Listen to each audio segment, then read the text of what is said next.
2024 সালের লোকসভা নির্বাচনের ফল চমকে দিয়েছে বহু মানুষকে।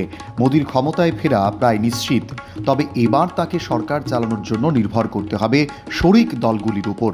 2014 বা 2019-এর এই বাধ্যবাধকতা ছিল না তার।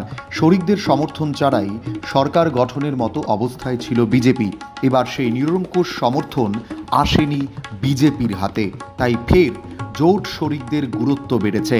বিশেষ করে 16 আসন জেতা টিডিপি এবং 12 আসন জেতা জেডিইউকে সঙ্গে না রাখলে সরকার গঠনই সম্ভব নয় বিজেপির পক্ষে। কাজেই শরিক দলগুলিও দরদাম করার মতো জায়গায় এসে গিয়েছে। বুধবার বিকেলে এনডিএ শরিকদের এক সভা হয়েছে। এই সভায় শরিকরা কে কী দাবি জানিয়েছেন তা এখনও জানা যায়নি, গোপন রাখা হয়েছে এনডিএর পক্ষ থেকে। বৈঠকে এনডিএ শরিকরা জোটের নেতৃত্বে বিজেপিকেই বেছে নিয়েছে। প্রধানমন্ত্রী হিসেবেও তাদের পছন্দ নরেন্দ্র মোদী। বার্তা দিয়েছেন তারা এনডিএ জোটেই থাকবেন। তবে সূত্রের খবর, বৈঠকে তাদের বিভিন্ন দাবি দাওয়া পেশ করেছেন এনডিএ শরিকরা। বিজেপিকে সমর্থন দেওয়ার বিনিময়ে এনডিএ শরিক দলগুলির কে কী দাবি জানালেন, শরিকদের সঙ্গে রাখতে কি মূল্য দিতে পারে বিজেপিকে, শরিকদের সঙ্গে রাখতে কি মূল্য দিতে হচ্ছে বিজেপিকে। সূত্রের খবর, এনডিএ জোটের দ্বিতীয় শক্তিশালী দল চন্দ্রবাবু নাইডুর টিডিপি কেন্দ্রীয় সরকারের মোট 5টি পদের দাবি জানিয়েছে। লোকসভার অধ্যক্ষের পদটি তার দলের জন্য চেয়েছেন চন্দ্রবাবু। এছাড়াও আরও 4টি মন্ত্রকের দাবি জানিয়েছেন তিনি।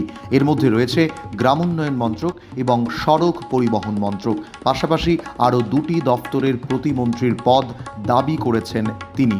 এই চাপ দেওয়ার রাজনীতি শুধু চন্দ্রবাবু নাইডুই করছেন না। সূত্রের খবর, বিজেপির কাছে নিজ নিজ দাবি জানিয়েছেন বিহারের মুখ্যমন্ত্রী তথা জেডিইউ প্রধান নীতিশ কুমার এবং আরএলডি প্রধান চিরাগ পাসওয়ানও। কি চান নীতিশ কুমার? জানা গিয়েছে, নীতিশ কুমার প্রথমেই চান যেন বিহারের সরকারকে কোনোভাবে বিরক্ত না করা হয়। অন্তত 2026 পর্যন্ত তাকে নির্বিঘ্নে মুখ্যমন্ত্রীর পদে থাকতে দিতে হবে। এছাড়া চন্দ্রবাবুর মতো নীতিশ কুমারও লোকসভার অধ্যক্ষের পদের দাবি জানিয়েছেন। সূত্রের খবর, এছাড়া 1-2 জন পূর্ণমন্ত্রী এবং অন্তত 2টি মন্ত্রকের প্রতিমন্ত্রীর পদও চান তিনি। নজরে রয়েছে রেল, গ্রামোন্নয়ন এবং জলশক্তি মন্ত্রকের দিকে। এছাড়া তাদের পছন্দ পরিবহন ও কৃষিও। ব্যুরো রিপোর্ট, পাবলিক নাও।